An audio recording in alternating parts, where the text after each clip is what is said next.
केकड़ी शहर के सापड़दा रोड स्थित गोपाल जी की कोठी में आयोजित श्रीमद् भागवत ज्ञान महायज्ञ के दूसरे दिन शुक्रवार को व्यासपीठ से कथा वाचन करते हुए स्वामी श्री जगदीशपुरी जी महाराज ने कहा कि श्रीमद् भागवत कथा केवल धार्मिक अनुष्ठान नहीं बल्कि मानव जीवन को सही दिशा देने वाली दिव्य ज्ञान गंगा है।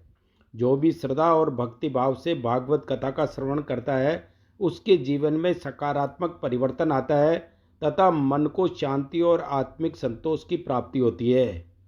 कथा के दूसरे दिन महाराज ने भागवत के विभिन्न प्रसंगों का विस्तार से वर्णन करते हुए बताया कि भागवत कथा मनुष्य को सत्य, धर्म और भक्ति के मार्ग पर चलने की प्रेरणा देती है।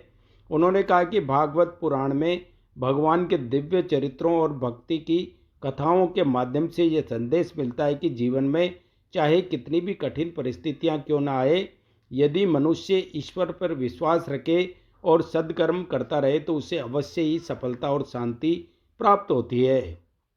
महाराज ने कहा कि भागवत कथा का श्रवण करने से मनुष्य के भीतर सद्गुणों का विकास होता है और जीवन में धर्म, प्रेम, सेवा व करुणा की भावना जागृत होती है।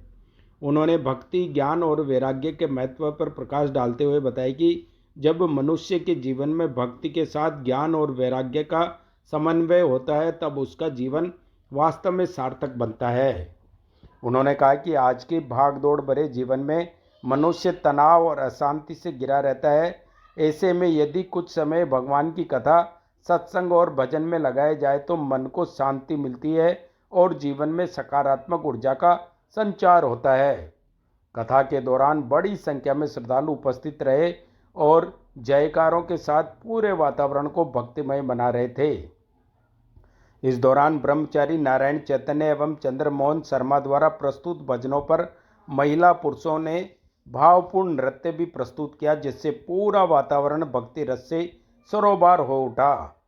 कथा के अंत में जगदीश स्वरूप मेवाड़ा, पूर्ण कुमार कारिया, किशन गोपाल सोनी, राम गोपाल सोनी, ओम प्रकाश सोनी, जगदीश सोनी, गोविंद नारायण सोनी, चंद्र प्रकाश सोनी, मुरारी अग्रवाल, जय नारायण गुप्ता, राधेश्याम विजय, कृष्ण गोपाल शर्मा, गोविंद गर्ग सहित अन्य श्रद्धालुओं ने व्यासपीठ पर विराजमान स्वामी श्री जगदीशपुरी जी महाराज को प्रणाम कर आशीर्वाद प्राप्त किया।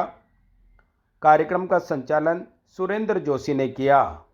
कथा के उपरांत स्वामी जी के कर कमलों से सभी श्रद्धालुओं को विभिन्न प्रकार के पौधे वितरित किए गए, जिनमें तुलसी, बेलपत्र, सहजन, गुड़हल, गुलाब, मीठा नीम, हार श्रृंगार सहित विभिन्न फूलों की प्रजातियों के पौधे वितरित किए गए। आपको बता दें कि कथा के यजमान किशन प्रकाश सोनी प्रकृति प्रेमी है और वर्ष पर्यंत जगह जगह पौधारोपण करते रहते हैं और लोगों को वृक्ष लगाने के लिए प्रेरित भी करते रहते हैं। व्यापार ही बहुकार्य भार गुरु भी कालो न विद्यायते दृष्ट्वा जन्म जरा विपत्ति मरणम त्रासश्च नोत्पद्यते वित्वा मोहमय प्रमाद मदिरा उन्मत्त भूतम जगत। भर्तृहरि को विचार आया। भर्तृहरि कहने लगे, देखो दिन आ रहा है, जा रहा है, रात्रि आ गई, रात्रि गई, दिन आ गया, दिन गया, रात्रि आ गई। इस रात और दिन के चक्कर के अंदर पूरी जिंदगी क्षीण हो गई, पूरा जीवन चला गया। कितने रातें और कितने दिन बिता दिए। वो तो रात दिन तो चलते ही रहते हैं, पर इनके बीच में हमारी जिंदगी तो पिस गई। आदित्य से गतागत रह संक्षीयते जीवितम व्यापार ही बहु कार्य भाव गुरु भी कालोन विज्ञायते। ये संसार के पापड़ बेचने में सारी जिंदगी चली गई है। विचार ही नहीं आता कि ओहो इतना समय हमारा चला गया, समय चला गया। बल्कि 80 साल का, 90 साल का खुशी मना रहा है। आज मेरा जन्मदिन है और धन्यवाद दे रहे लोग आपके बर्थडे की। क्या बोलते हैं अंग्रेजी वाले? हैप्पी बर्थडे, खुशी मना रहे हैं। और जिंदगी कितनी सी रह गई पता नहीं है। 80-85 साल तो निकल गए। तो खुशी मनाने का दिन है कि बैठ के रोने का दिन है? क्या किया अब तक? जीवन तो काल के गाल में चला गया है। व्यापार ही बहु कार्य भार गुरु भी कालोन विद्यायते दृष्टवा जन्म जरा विपत्ति मरणम।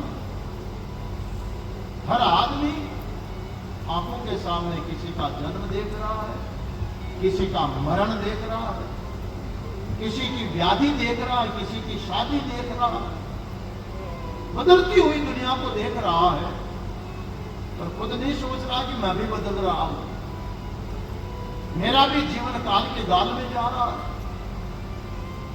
क्यों? बोले नशाई इस तरह का कर रखा है, पित्वा मोहमयी प्रमाद मदिरा मत भूतम। ऐसी लापरवाही की प्रमाद की शराब पी करके पड़े हैं, जैसे कोई नशेड़ी व्यक्ति नाली में पड़ा उसको होश ना हो। ऐसे हमारा जीवन जा रहा, पूरी जिंदगी चली गई। कोई कोई विवेकवान पुरुष होते हैं, उनमें से महाराज युधिष्ठिर है जी। इस सब मृत्युओं को देख करके समझ में आए रे, तेरा भी तो अंत आएगा युधिष्ठिर, तो कौन सा अमर हो जाएगा। उसी वक्त युधिष्ठिर महाराज को वैराग्य हुआ। राजगद्दी पर उत्तरानंदन परीक्षित को अभिषिक्त किया, बिठाया गया और भगवान का भजन करने के लिए हिमालय की ओर चल पड़े।